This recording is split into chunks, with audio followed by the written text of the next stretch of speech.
everyone, today we're reading Little Red Riding Hood. Before we get started, please make sure to subscribe and like. Little Red Riding Hood lived in a cottage by a wood. One day her mother said, "Your grandma is ill. Please take this basket of cakes and fruit to her." So Little Red Riding Hood set off with the basket wearing her red cape. Don't talk to strangers, especially not to wolves, her mother called. "Bye, Mom." Little Red Riding Hood walked through the wood. The trees were tall and made scary shadows. Suddenly, a wolf jumped out. "Hello," growled the wolf. "Where are you going?" "I'm taking some cakes and fruit to my grandma," said Little Red Riding Hood. "What a sweet child you are," said the wolf. "Why not you pick your grandma some flowers too?" With that, the big bad wolf ran off, leaving Little Red Riding Hood happily picking flowers. Little did she know, the wolf had raced ahead to Grandma's house. When he arrived, the wolf knocked softly on the door. "Let me in, Grandma," he called. "I've brought you some cakes and fruits." "It's me, Grandma." But Grandma wasn't silly. That's not Little Red Riding Hood's voice. She said quickly. She made her bed and hid in the wardrobe. "Grandma!" The wolf burst into the cottage, but Grandma was nowhere to be seen. So he dressed himself in her nightgown and bed cap and got into bed. "Grandma, it's me." Soon Little Red Riding Hood knocked on the door.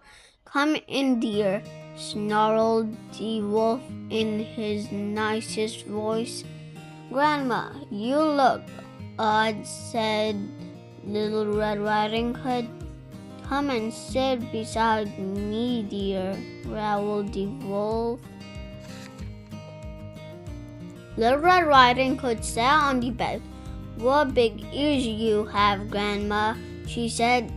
"All the better to hear you." "With dear," replied the wolf. "What big eyes you have, Grandma. All the better to see with you, dear. And your teeth are just huge," exclaimed the Little Red Riding Hood. "All the better to eat you with," said the wolf, and he pounced. Bang, bang, bang. Little Red Riding Hood screamed loudly and ran away.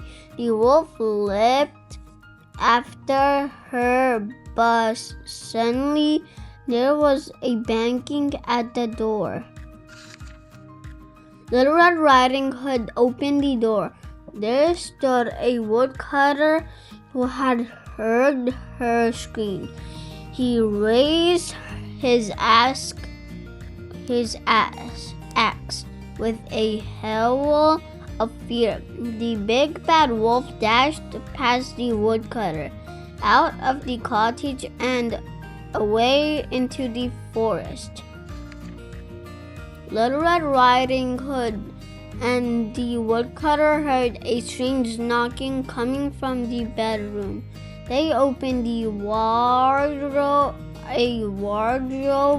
door, and out tumbled Grandma. "This is a cause for celebration," exclaimed Grandma. So she put the kettle on the table. They all sat down to tea and cakes. Yummy! Never again did Little Red Riding Hood talk to strangers. As for the wolf, he kept well away from little girls, especially those wearing red capes. The end.